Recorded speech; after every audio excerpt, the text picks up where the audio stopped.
was a bit of a flat one. You sort of said the word testimonial there, bit of feel about it. How did you see it? Yeah, I think yes. Look, we haven't reached the energy that we have in previous games today. I think that's the most disappointing part, because when you look at the game, we ended up getting drawn into maybe their game ever so slightly. Game becoming stretched, and they're good at what they do. We're not so good at what they do. Yeah, look, we didn't have the word I used was oomph. I don't know if that's such a thing, but we just didn't have enough go in us today. Yeah, so it's really disappointing, because it's another game of football that's gone. It's another opportunity squandered. There's obviously quite a few changes from the start today. Two centre halves in there, Snod's back in midfield, and then obviously Mark Byrne coming in for Gareth in goal. Thought he played very well, made 4 or 5 really good saves, a couple of one-on-ones, and didn't look out of place. Yeah, look, Mark's a very, very good keeper, and only 23, and hasn't had a huge pile of first team exposure or first team games. So he's a very good keeper, and we're very, very pleased to have him at the club. And yeah, listen, he showed his qualities there today. I thought he was outstanding. Yeah, so look, it's important to have a good squad for moments like today and days like today. Yeah, look, a number of changes. It's really hard to get the same 11 back to back on the pitch at the moment. Just with a couple, I think we picked up 4 injuries this week. So we're struggling to create partnerships at the moment.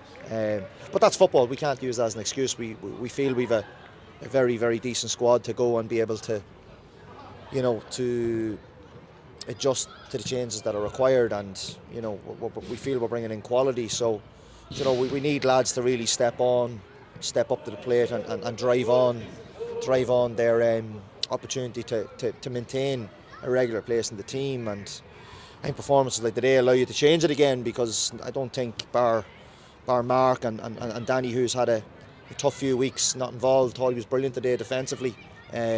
He showed the heart to defend and what we want.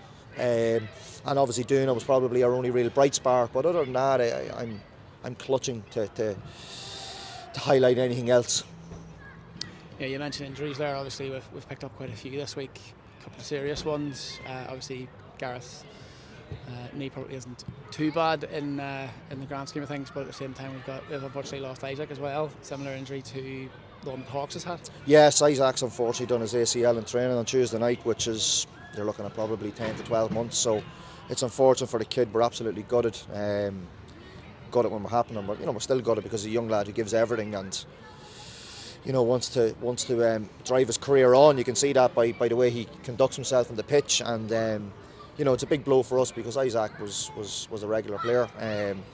But look, it's again part and parcel of the game. We have to accept that these things happen, and I suppose put in support systems now to help Isaac to recover from this, and obviously still feel very much part of what we're doing here. He's got huge potential, and one thing I will say, the only probably silver lining is that he's 19 years of age and he's got a full career ahead of him. It's not like he's 39 and it's a career ender. So hopefully we can get him doctored up pretty soon and get him back on the rehabilitation stages and get him back on the pitch as soon as possible. Chris will have a busy few months ahead then. I suppose one positive on the injury front is Conor McCluskey back in the bench today. Good to have him back in the squad. Yeah, listen, Conor's been terrific since we've come to the football club. He's, we've certainly knocked the tune out of him and produced some big moments so far this season. So yes, we're absolutely delighted to have Conor back then amongst it, because he could play a number of positions and we know the qualities that he possesses. So that's a positive. In what's been a difficult week for us. Then looking ahead, we have technically a week off, but next game is another big one against Glentoran.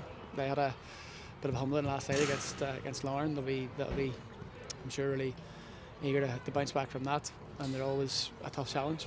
Yeah, listen, it's going to be difficult, but again, these are challenges we relish, because we have to aspire to do more than what we've done today. We have to drive standards on, and that's what we just spoke about in there. We need to start taking ownership of our individual and collective performances and drive each other on. It can't always come from from the leaders on the sideline. You know, we need more. We need more, and look, we will get there. We're still a work in progress, I feel, and yeah, hopefully more positive results and good times are not too far away.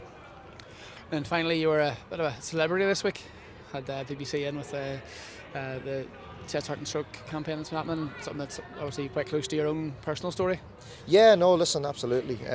It's important to highlight these things, and obviously it's been Heart Month this month with the British Heart Foundation. So yeah, listen, more than happy to play my part. Within that, I think it's important for people to understand that, I suppose now that it's happened more frequent in all sports, but specifically football, you know. So I think yeah, it's definitely important to highlight the ongoing concerns.